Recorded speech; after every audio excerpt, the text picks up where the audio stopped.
Vous ne démissionnerez pas avant 2027? Non, je tords le cou à ce canard qui n'a jamais existé.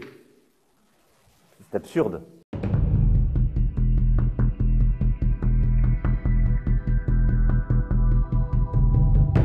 Je pense que le retour au peuple, ça ne doit jamais être incompréhensible. C'est un principe démocratique. Quand 50% des Français votent aux extrêmes, que vous avez une majorité relative à l'Assemblée, vous ne pouvez pas leur dire on continue comme si de rien n'était. C'est pas les respecter, c'est pas les entendre. Si 2/3 des Français comprennent très bien la dissolution, l'écrasante majorité du système politique ne l'aime pas. Mais je n'ai jamais été là pour protéger le système politique.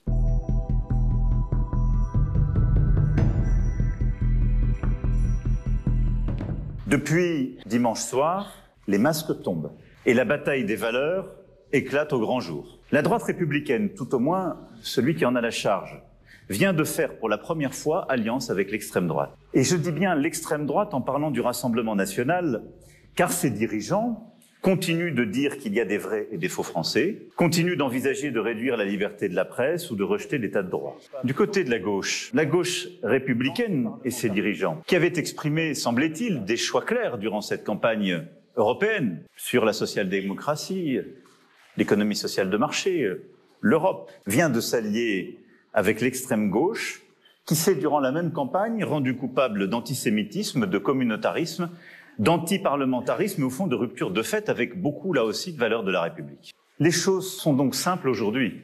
Nous avons des alliances contre nature aux deux extrêmes qui ne sont d'accord à peu près sur rien, sinon les postes à partager, et qui ne seront pas en capacité d'appliquer quelconque programme.